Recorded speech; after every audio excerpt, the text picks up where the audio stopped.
Today's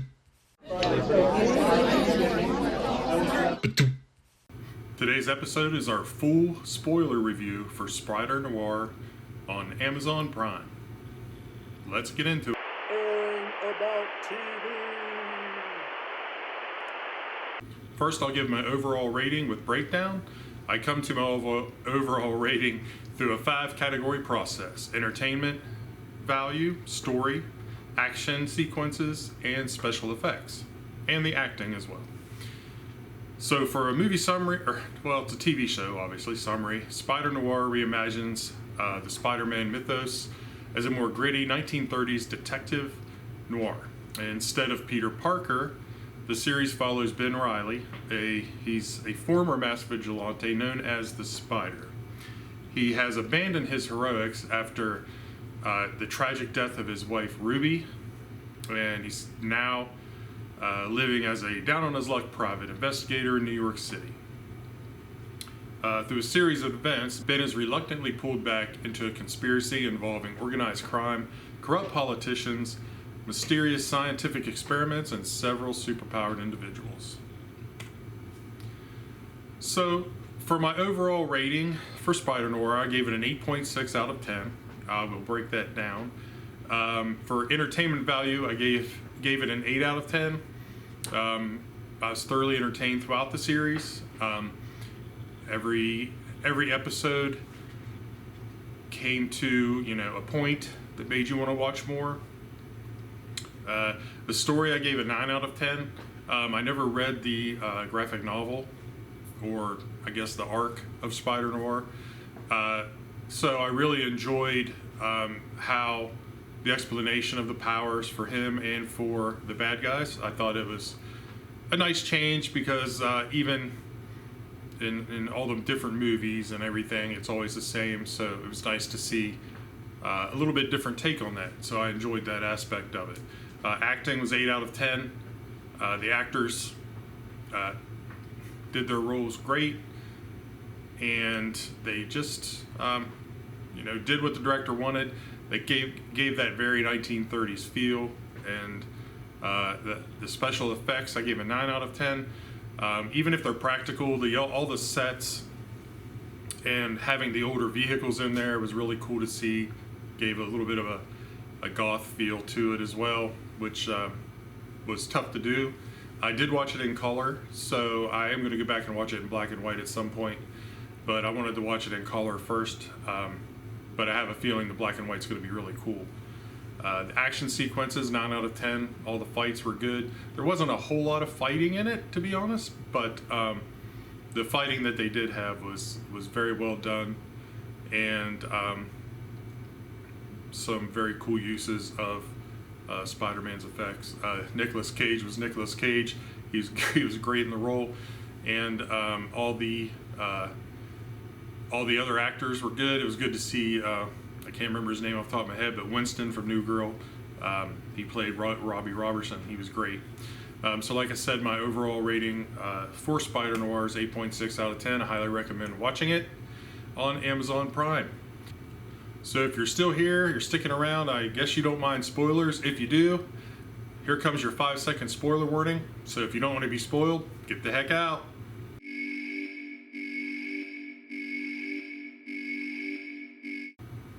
So the key characters in Spider Noir are, of course, the Spider, portrayed by Nicolas Cage, also known as Ben Reilly in the series. Cat Hardy is portrayed by Lee Jun Lee. Robbie Robertson is portrayed by Lamorne Morris. Janet Ruiz, portrayed by Karen Rodriguez. Silvermane, portrayed by Brendan Gleeson. Flint Marko, aka Sandman, portrayed by Jack Huston. Lonnie Lincoln, also known as Tombstone, portrayed by Abraham Papula.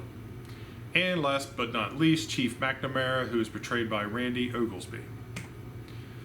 So the first episode is titled Step Into My Office. Again, it shows Ben being a struggling private investigator, and he investigates a routine case, but it quickly spirals into something larger. He crosses paths with Cat Hardy. She's a mysterious lounge singer, which really leans into the 1930s noir vibe, and old detective movies. And Flint Marko, whose emerging powers reveal someone has been experimenting on ordinary people. Ben reluctantly begins using his spider abilities again after years in retirement, mostly out of necessity at first, for defense and for just helping go along. But it does show that he isn't using his spider powers actively to solve crime or to help people as much as he used to. Episode 2 is entitled Tread Lightly. So Flint Marko went missing. He starts searching for him, and he's trying to understand his strange transformation. Cat Hardy becomes more deeply involved. Silvermane, who is the main criminal in the show, his empire begins closing in, and Bill realizes that the whole conspiracy around Flint and everything extends into the highest levels of power. So Ben, in the third episode called Double Cross, aptly named, Ben uncovers betrayals on multiple fronts as allies become suspects.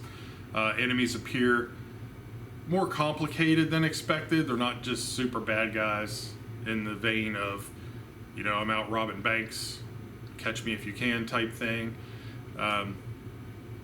He uncovers new evidence through a photo of old World War II or World War One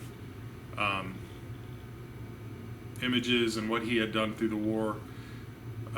Germans were experimenting on American soldiers, and he sees this firsthand when he liberates some of these soldiers, and he gets bit by one of the men who is being experimented on by a spider. He gets bit by the man who was half spider at that point. Pretty good practical effects there as well. And passes out and wakes up in a hospital, and he starts having reactions where the spider's having him to contort his body a little bit, and Army's trying to help him, but they're not trying to help him. They're trying to figure out probably how they can duplicate it to make more. The investigation expands into the origins of the experimental program that is creating the enhanced individuals. He also learns more about Silvermane's ambitions, and Tombstone becomes a greater threat, not out of malice or anything, but he begins to start to join forces with Flint and Silvermane. Personal sacrifices from Ben's past begin affecting his present decisions, meaning his loss of Ruby. It's starting to cloud his judgment a little bit and not seeing clearly the forces that are around him. And episode 5, Cat Hardy's true loyalties become increasingly uncertain as she tries to balance both sides, since she basically was a slave to Silvermane, even more like a rat in a cage, I guess. At the club, she was free to do things, but she could not get out from underneath his thumb. And she's trying to balance survival against helping Ben. Flint begins struggling to control his Sandman powers, while Ben discovers the conspiracy reaches far beyond the organized crime and into scientific corruption. So it just keeps adding layers and layers on top of what Ben thought he knew, which was pretty cool to see. It was written very well. And episode 6, the pace accelerates a little. As Ben begins trying to assemble allies, he prepares to confront Silvermane's organization. Heroes attempt to stop the production of additional superpowered operatives, while old friendships are tested. Several characters suffer major losses, and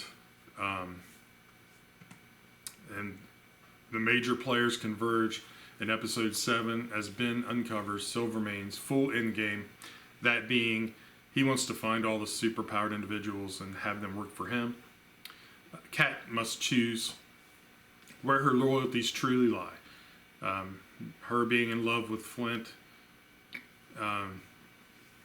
is a main point in the show, especially when her and Ben start having feelings for each other.